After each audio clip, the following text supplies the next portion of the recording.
review, just kind of going through the chapter quickly. You guys, we've seen all this before, so I don't want to spend too much time on the chapter. And then I have the questions up.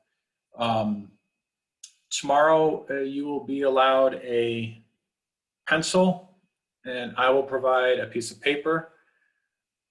There is one question, maybe two in a row questions that are tricky, but I'm going to try to. I don't want to trick you on math, because it's not like I've said before. You're not really going to find math per se on the registry exam, so I don't want to mess with you too much with that. Just a little bit. Okay. So I drew out a bunch of things here, and I just want to go. I'm going to go through my drawings as a quick review, and then I'm going to further review by looking at the test itself and making sure that you guys are studying for the right things. Basically, everything that's in here is the right thing, but it's all a matter of getting it straight, right? So chapter 8, transducers. So once again, a transducer is anything that converts one form of energy into another. So microphones, your eye, your ears, and piezoelectric elements. Lead zirconate titanate is our PZT. E stands for lead in the periodic table. Lead zirconate titanate, that's also called the element, or the active element, or the crystal, or the ceramic. All of those really mean the same thing. A lot of times we even say transducer when we're really talking about the element itself. So ceramic, active element, crystal, PZT. One thing I did not mention, and I noticed it was a question in the back of the book, and well, no, let me do one thing at a time here. Go a little more straight. Basic function or basic anatomy of a transducer. So this is a very simple single element transducer.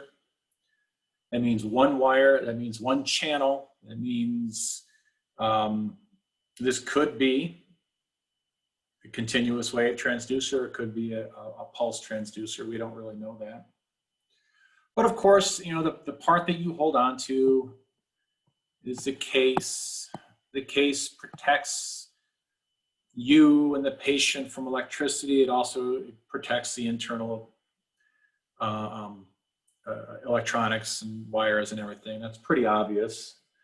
Then there's an acoustic layer. What's that called? Well, it's the electrical shield.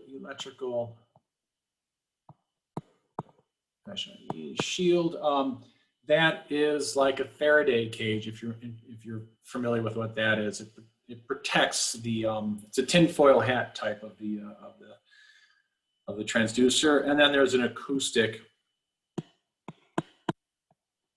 barrier, acoustic insulator, and that, of course, is just, you don't want sounds from the outside getting in. That could really mess with us, of course. The PZT, or the element here, of course, one wire, a matching layer in blue.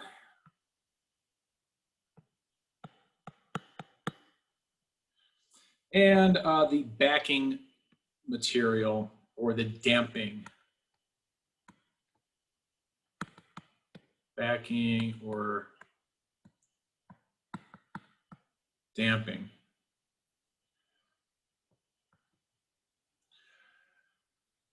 On the backing material, it's generally made out of epoxy with what was it? I don't even remember. Tungsten filaments are impregnated within it. So epoxy with a tungsten with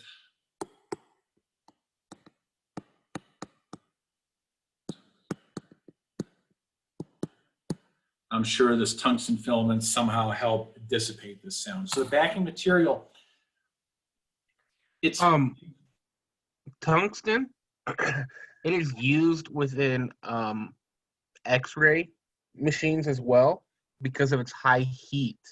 Could that be why here the all the sound being sent out as quickly as it does creates a high amount of heat within the transducer? it wouldn't produce a high amount of heat, but it probably has something to do with its, I mean, there's a reason why it's tungsten and not aluminum, you know, so, but I really don't know. I don't think it's high heat that would be an issue, but it could be heat dissipation. It's just maybe it's so good at dissipating heat, dissipating sound, and heat is produced. So yeah, you might be right. I don't know. Yeah, because it's the focal point for X-ray machines. When the X-rays are produced, for it to bounce off and create its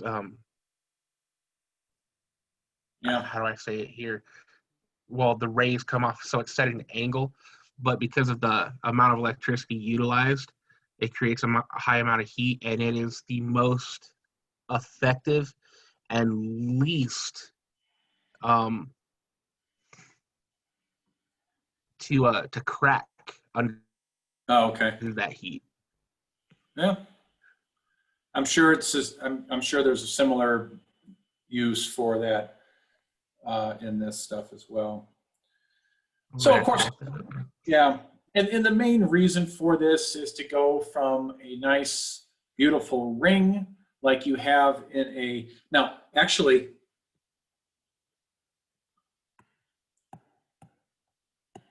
pulsed or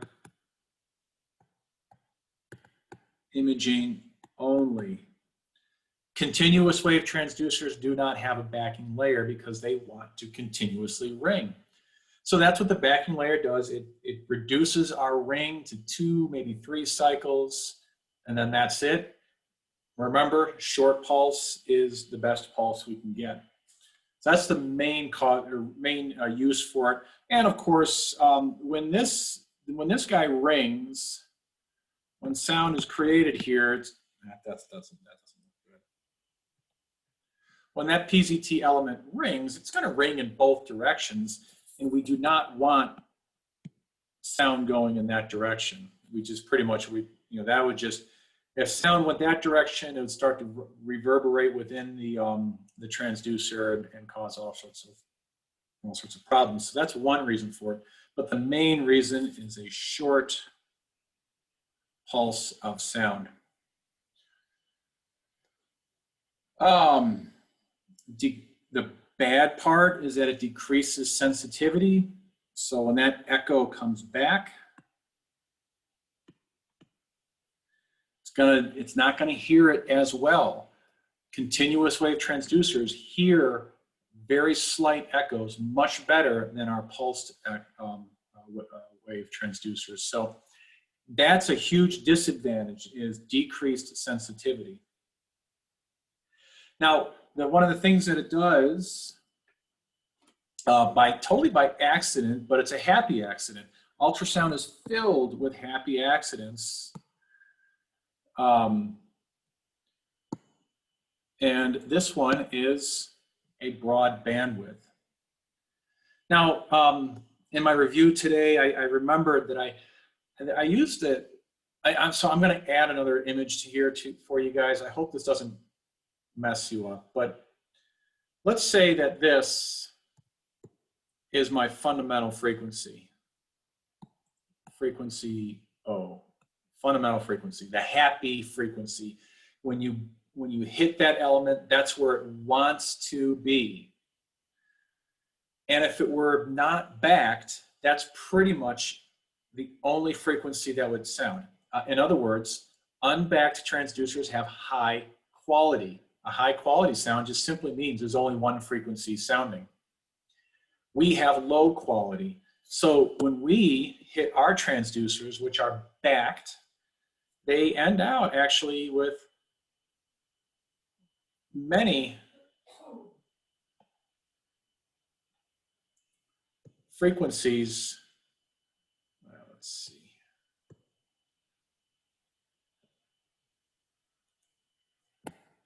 Now, I've usually drawn a little prettier than that, but that, you get the point. Let's see. My highest frequency created was this green one. You see that the entire pulse length goes from here to here. This, what color is that? Blue. This blue one started at the same spot, but ended all the way, looks like it ended all the way over here. So that blue is my lowest frequency. So when we go up to this picture above, which somehow looks a little obscene, but this picture above here shows bandwidth.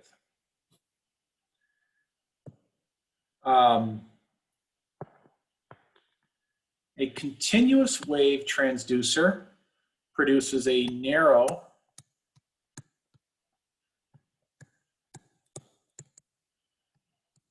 bandwidth with high quality. It's a high quality because it's basically one frequency is coming out. Let's just, for the fun of it, we'll say this is a 5 megahertz. And there's really nothing in the 6 megahertz or 7 megahertz range. Our transducers don't do that. Because they're ugly, because they're back, they have other frequencies. So the center frequencies can still be 5, but over here on the edge, maybe this is 7, and maybe this is 3. So engineers said, well, look, we have all this stuff going on here. Let's use it. And so we can, with the voltage, strike the element a little more and push it more towards the 7 megahertz. And we can also listen in 7 megahertz. So we could essentially decide to use this part of the wave, this part of the produced sound, and pretty much ignore 5 and 3. That's if we want a little bit better, more accurate picture, because higher frequency, better image. But let's say we're at 5, but we're still not getting deep enough into the body. We're really having a hard time going through all that. There's fat and there's liver. We want to go deeper. Okay, so now we can use this part.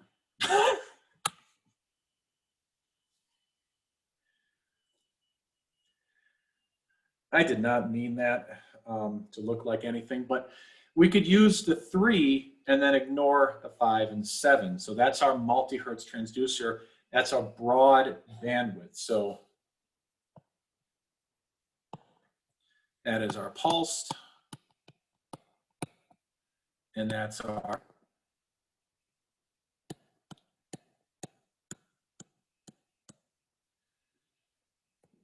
broadband. Okay.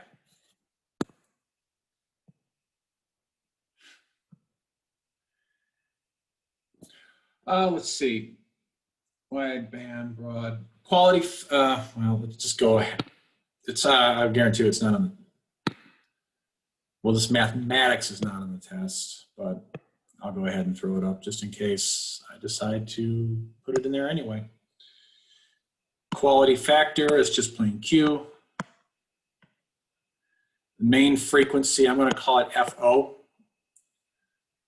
divided by the bandwidth. Oh, this is something, I'm glad I did this.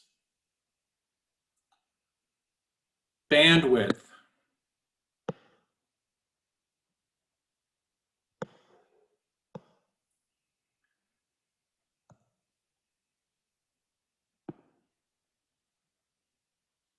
Or at least the usable bandwidth. There might be frequencies that are 10 megahertz and frequencies that are 2 and 1 megahertz. But the farther you go away from the central bandwidth, from the main frequency, the less powerful, the less useful you are. So you're usually pretty close to the main frequency. You don't go that far off. So this is the usable.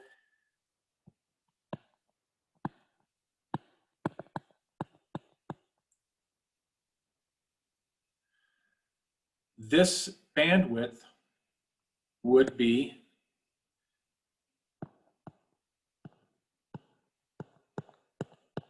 4 megahertz. I didn't teach you this one before, guys. I apologize.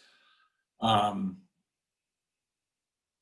don't know how I skipped over this, but basically, It's okay, it's in the book. yeah, the highest frequency minus the lowest frequency is going to give us your bandwidth, or usable bandwidth. So in this one down here, that would be the center frequency was 5. Divided by 4 is going to be the quality factor. Or the, and like I said,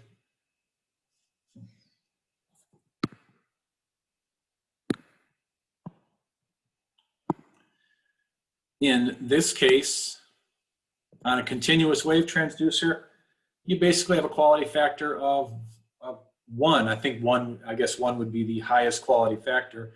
It'd be 5, and the bandwidth would be 5. So it'd be 5 divided by 5 would be perfect quality. 5 divided by 4, yeah, it's probably decent quality, but not good enough to be high quality. Okay, the Curie temperature, when we build these things, we have to bring the piezoelectric material, well, let's say the lead zirconate titanate, heat it up to 1200, 1400 degrees, I forgot what exactly, for the Curie point, and then you run an electric field through it and lines the molecules in such a way that it becomes piezoelectric.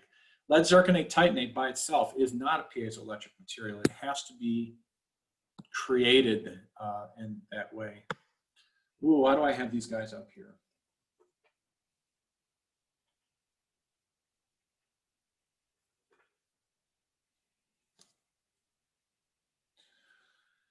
One thing as a reminder, on the continuous wave transducers, now, I don't think Edelman's 100% correct on this, but according to, and it doesn't matter what I think really, it's Edelman.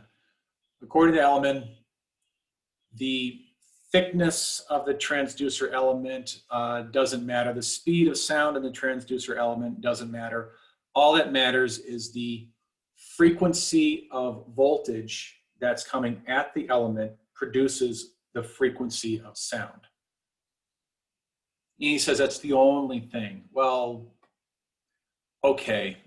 Personally, I'd still say that every element has a happy place. Every element has a fundamental frequency where it wants to be an FO, in other words.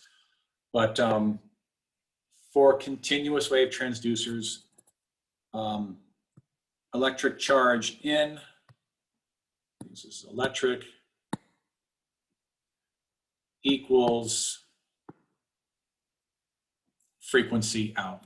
So if your electric voltage is 5 megahertz, you get a 5 megahertz wave. If it's 6, if they change it to 6, it becomes 6. Pulsed is a little bit different. It is very dependent on the size of the element and the speed of sound in the element. So we know that, let's do lambda times frequency. Okay. this is what we already know. So, you know, we could solve for, if we solve for lambda, it's going to look like lambda equals C over F. So we already know that. To find the frequency of a transducer's element, the fundamental frequency, not every frequency, is speed of sound. I'm going to put a E here for element, speed of sound in the, what is it, what do they use? Nah, they said speed of sound PZT. I'm gonna use E for element. Wavelength.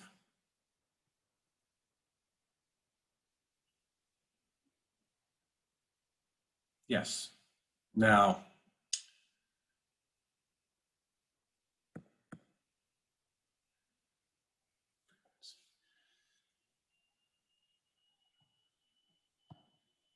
two times the thickness times frequency.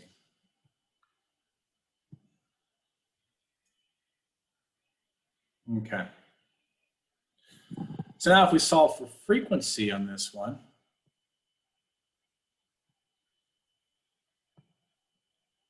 frequency, fundamental, is going to equal speed of sound in the element, which is, was it 4 to 6 times faster than the speed of sound? And so it's much faster. It's a stiffer material, right? Speed of sound, stiffness. Elements, a stiffer material than tissue, so it's much faster in the element itself. Speed of sound in the element divided by 2 times the thickness. And now I'm wishing over here that I had solved for F. Same difference. Solve for F, then I just do the other one. These two are actually the same exact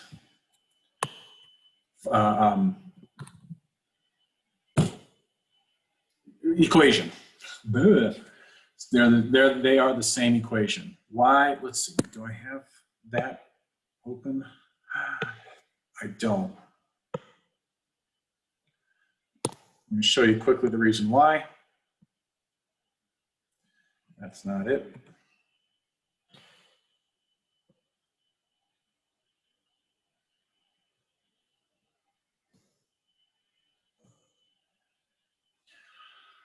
When an element is hit by a voltage, it vibrates.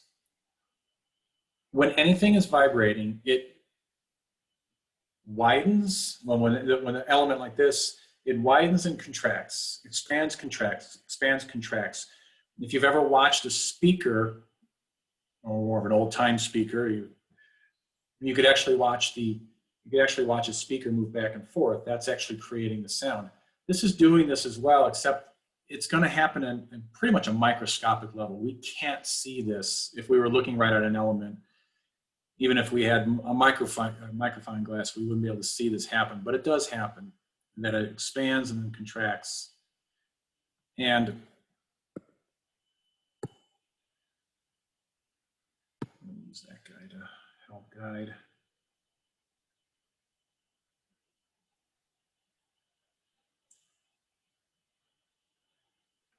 Okay.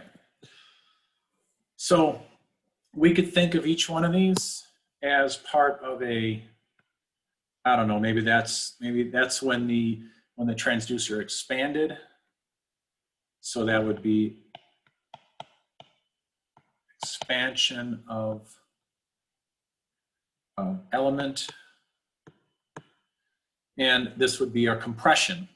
And then the element, after it expands, it goes back down and becomes actually slightly thinner. Now with that vibration, that would be like that part. and that would be the rarefaction. And it continues to go on, and this sound is produced, it goes on like that. So this is why it's 2 times the thickness. The wavelength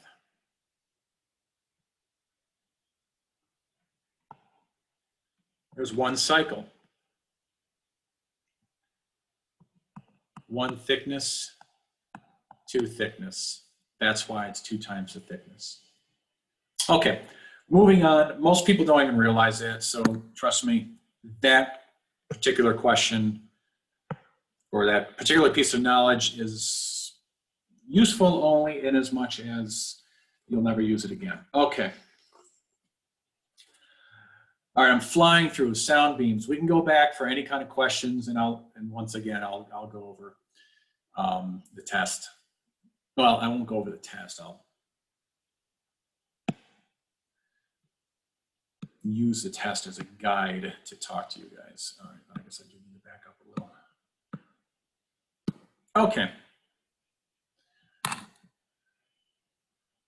All right, you don't have to yell it out, but on this first beam, this is the transducer up here, of course, and then there's a purple beam of sound. Comes down to a point. That point, of course, let's just point it right there, is the focal point, as you guys know, as you were saying to yourselves. Let's see. The width of the beam at this point is exactly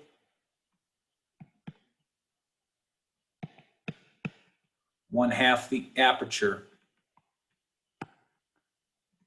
1/2. Yeah, we'll say diameter. See, he's using the word diameter a lot now, and then later on in the book he switches to aperture. That's why I'm using both. 1/2 diameter, and that's, of course, we'll just say the full original. Original D. Okay. There's a length here.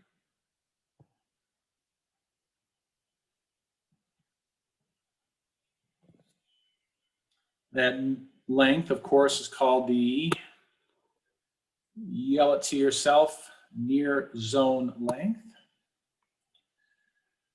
I'm not going to write that down. And if that's the near zone length, then we know that this has to be the near zone.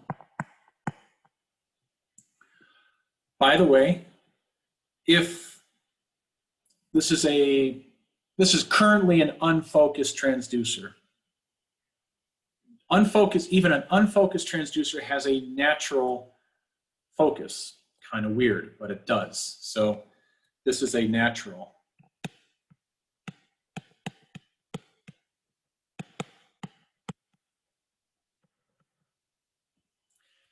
By the way, I don't think, I don't know if this is actually this chapter, but I'm just going to tell you anyway. I could put a lens and I could bring the focus up and change the overall size and shape of this beam. I cannot ever focus farther than the natural focus. It's impossible to do. If I tried, I would end up spreading the beam out. It wouldn't focus down there. So there's, you could only focus in the near field. Near zone, near field. Oh, what's the other word for that? What's the other word? Fresnel? Yes, near field, Fresnel, near zone, Fresnel. And then the far zone. It's down here, that's far zone, far field, or Fraunhofer. What's the diameter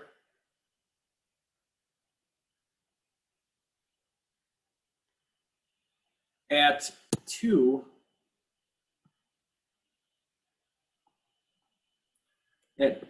near zone lengths?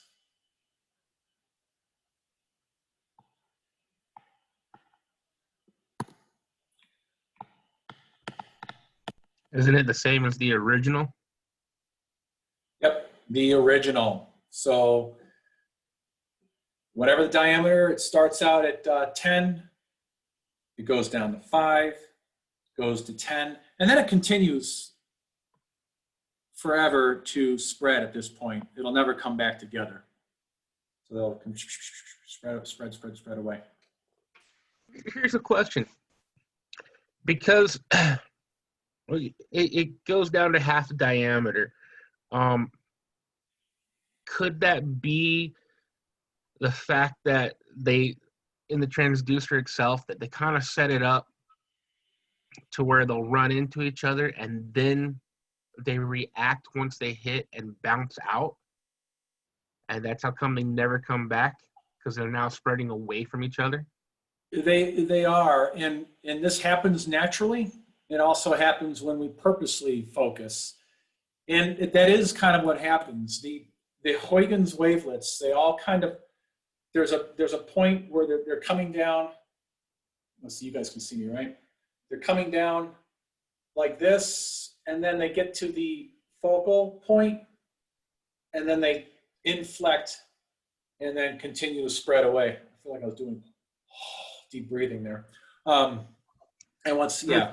And so there's kind of like a maximum that they all squeeze together and then they start to pop away.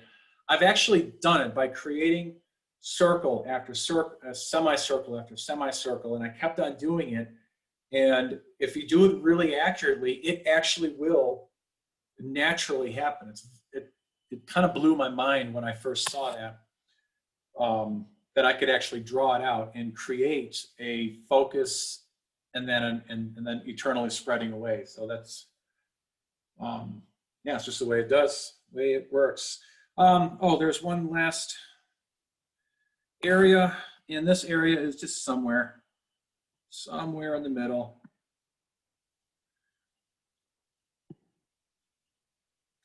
And that's the, what was this?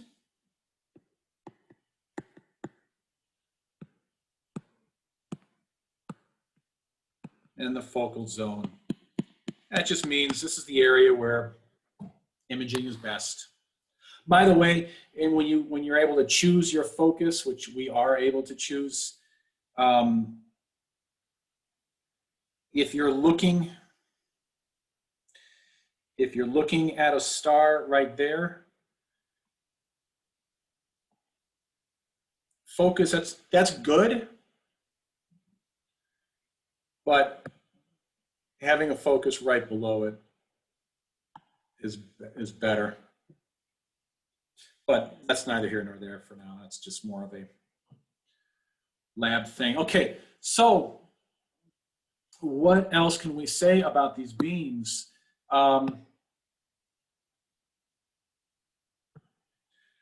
This focal zone was right here, and then I went over here and I drew another transducer that wasn't as wide.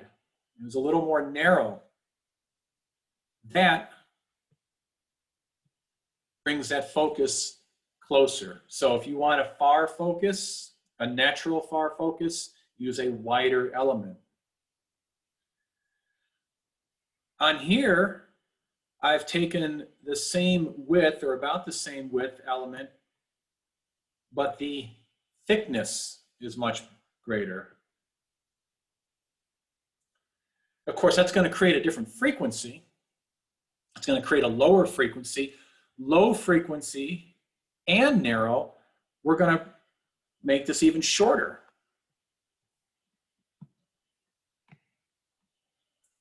So if you want the shortest natural focus possible, narrow width to begin with, and lower frequency. If, on the other hand, I went with a high frequency transducer, it would produce a longer focus, a longer focal length. That goes against common sense because we know that high frequency is no good for for going deep into the body because of attenuation. But attenuation and focal length they're not really related. The other thing I've tried to show between these three is a progression of the spread of the beam. This beam, the spread down in the far field isn't that fast. This spread occurs a little faster, and then this one is the fastest. So the shorter the focus, the worse off. Like that's all well and good if you're looking right here. But if you have your focus there and you're looking down here, you haven't done yourselves any favors, because the beam is spreading out really fast.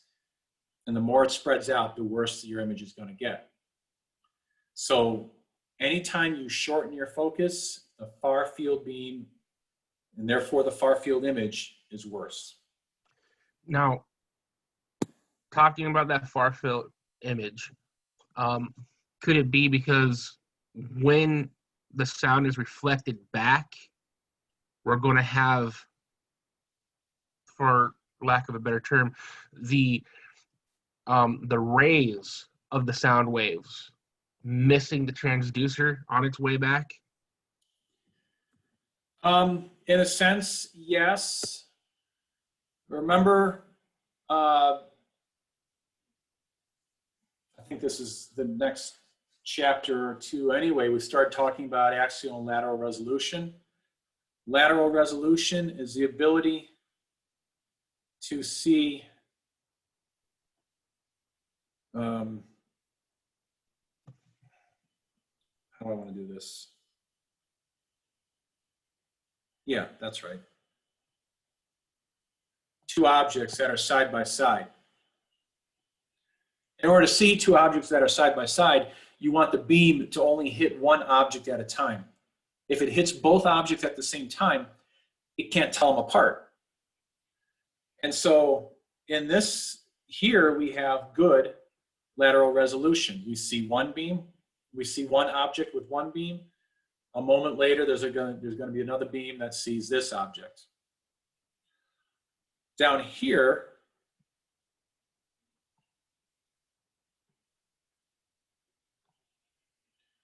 what we end out seeing on our screen, rather than two dots, we end out seeing one smeared out long dot, because the machine is seeing both with one beam. It cannot separate them from side to side. So our lateral resolution gets really poor. Remember, not this chapter, not the next chapter, but axial resolution stays the same, but lateral resolution degrades much faster.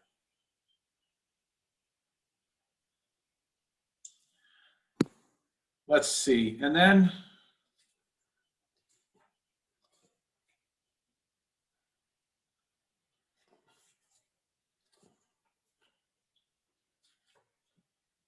so there's a couple of equations that I can just completely ignore.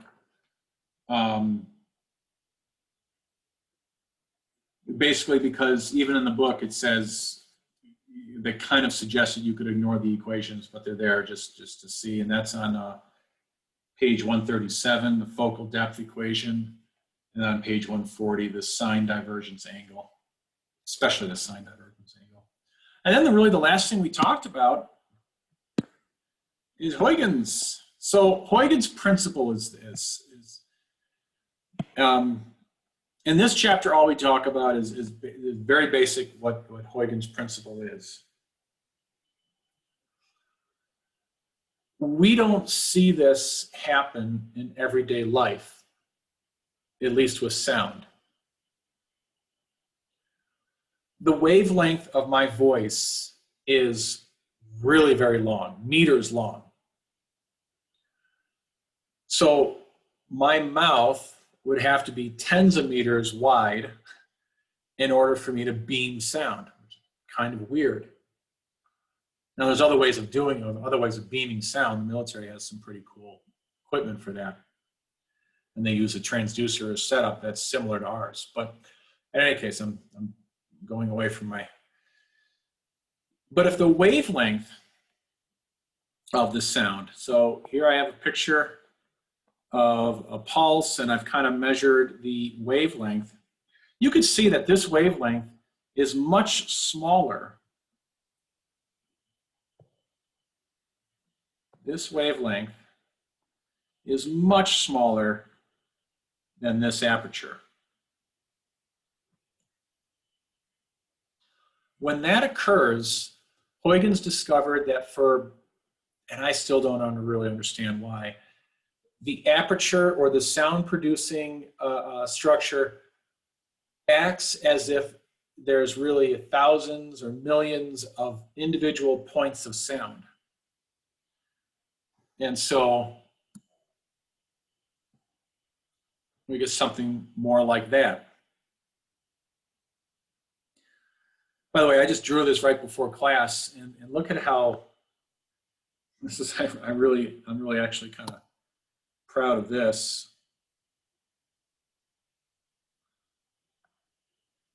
It's got a little bit of a natural focus. Didn't even mean it. It's just kind of the way it all came together. But so that's going to focus down to a point, and then at some point that's going to inflect and go away. But anyways, this is how even a single element, one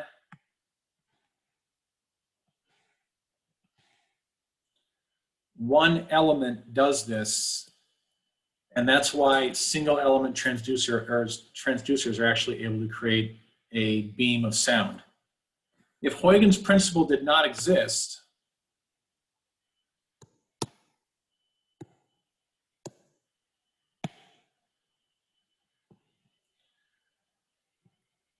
if that's just not how nature worked, the sound would just simply come out kind of more like we would expect it to. And spread out like we're used to in the real world. But in the world of millions of hertz of frequency and absolutely minuscule wavelengths, millimeter wavelengths, we're actually able to not have this, and instead, damn it, and instead have that happen.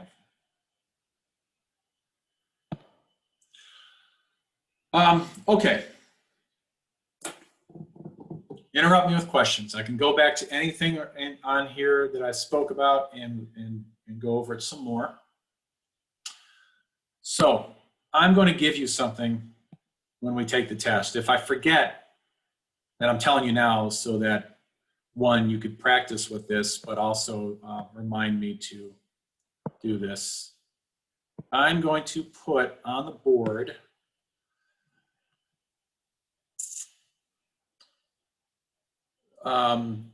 probably both of those triangles.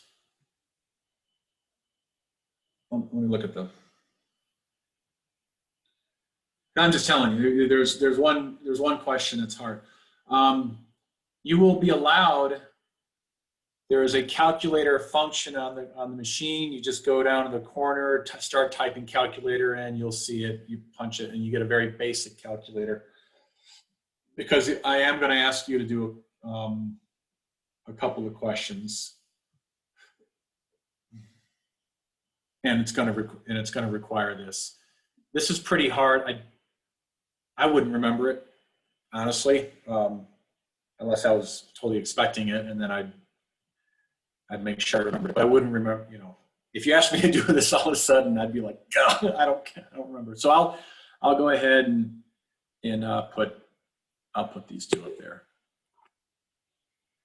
and that should help you answer the questions. So you guys bring a pen or a pencil.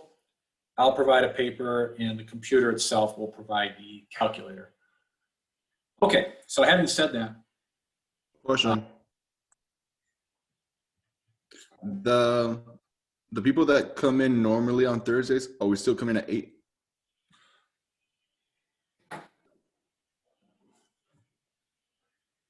No.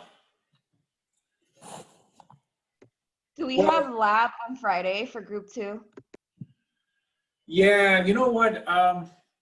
Actually, I don't want to deprive you of any more lab.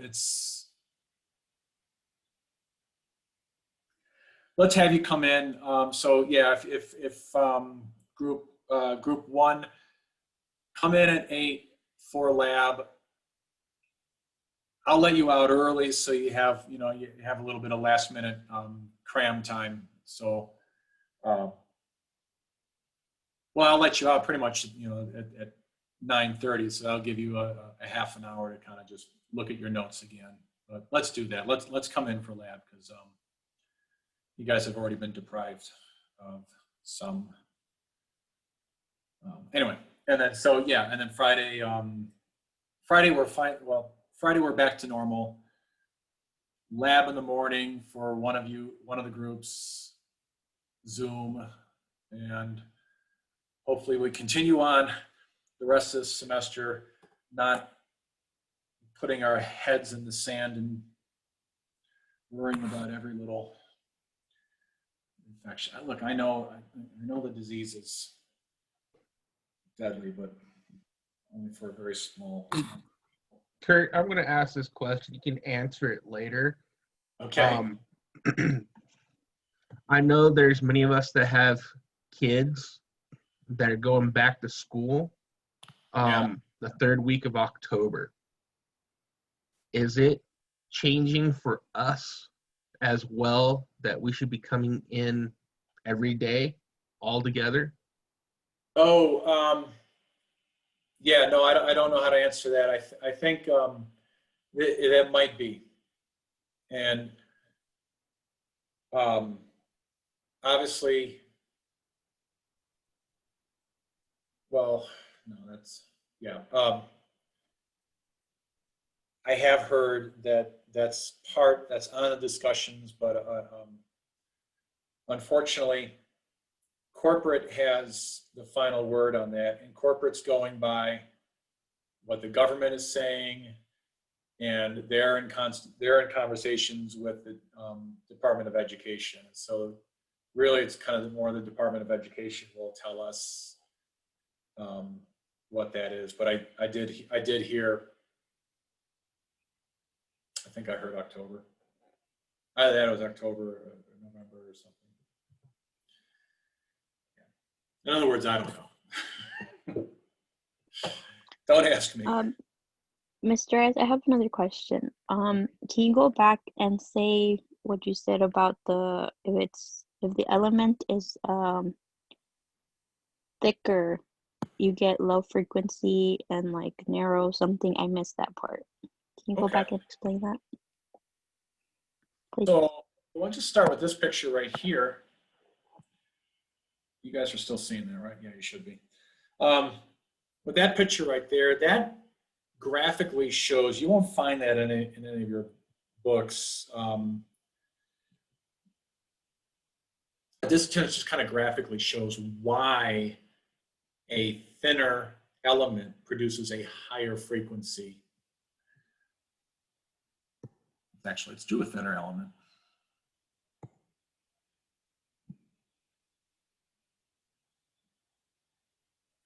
I thought I chose another color.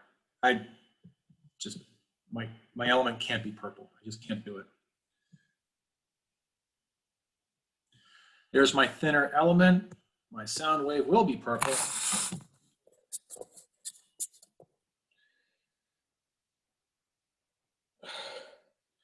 And I continue to be an idiot. Okay. All right.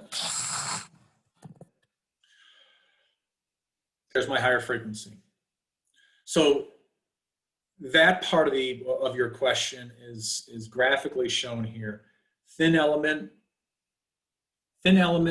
will make a small wavelength. A small wavelength translates to a high frequency. Now, I think part of your question was also, what does it do to the beam? Both of these elements, so this one's going to be a low frequency. This one's going to be relatively high frequency. Let me just get rid of those. So low, high frequency. For the higher frequency,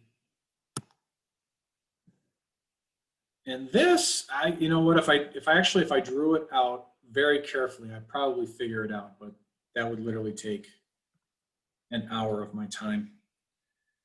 The focal point is longer for a high frequency than for a low frequency.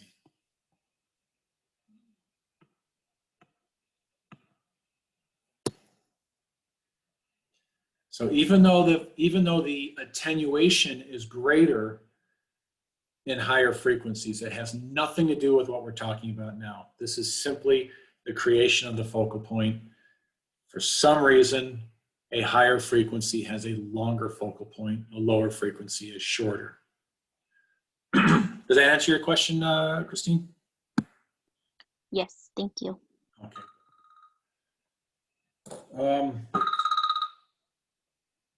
Oh, right. Almost forgot about something. Okay. Oh, so let's see. Well, so be able to name the parts of a beam. Know the shape of the beam, know that the shorter the focal point, the faster the beam diverges in the far zone.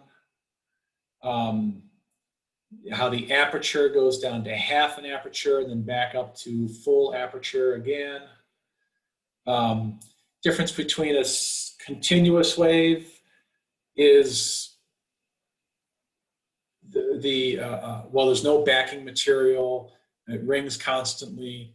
Its frequency is determined entirely by the frequency of the voltage applied to it, which is different than our transducers. The frequency is more dependent on the thickness and speed of sound.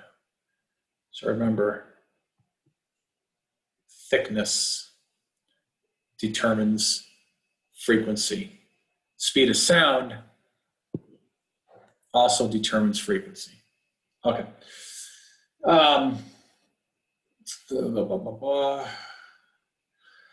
Back to element design or transducer design, why we have the gel, why we have the matching layer, why we have the backing layer.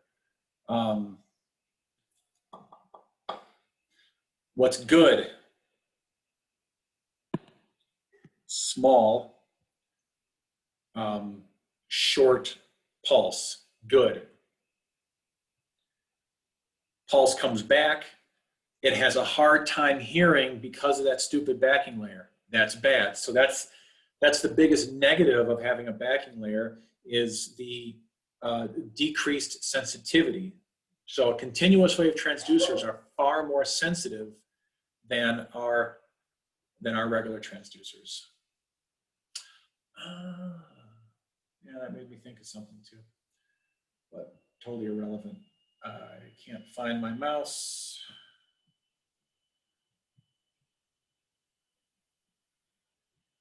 There you. Yeah, I could tell my computer's getting tired. My mouse keeps disappearing on me. Almost said what the question was. Yeah. Oh, yes, we went over that. We went over that. That's the tough question. That's another tough question. So 2 tough questions here. I'll give you the heads up on that. Yeah. Yep. Okay. Went over that. Went over that.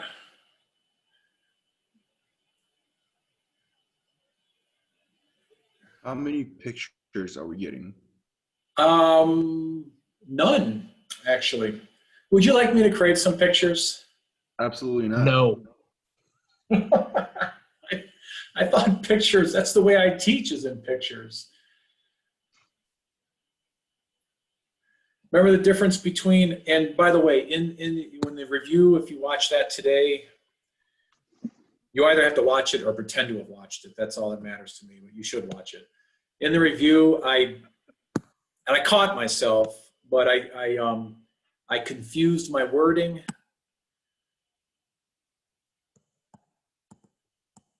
Thick, oh God, that's thickness.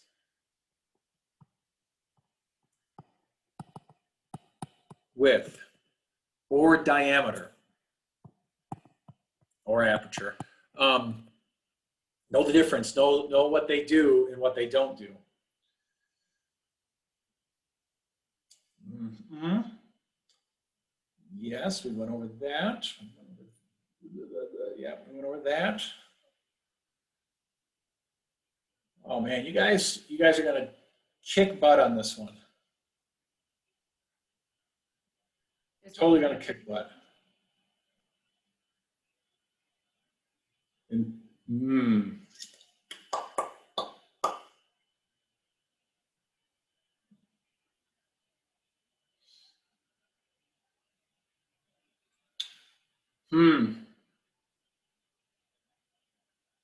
That's a trick question, but I don't know how to give you a heads up on that without giving you the answer. Eliminate it.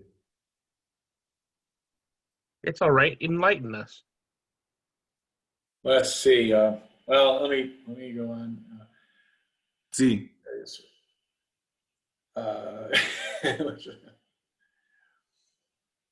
Far zone element. Oh, there's a picture. There is a picture. It's a very pretty picture too. It's, you know what? I'm going to stop recording here. This is just a waste of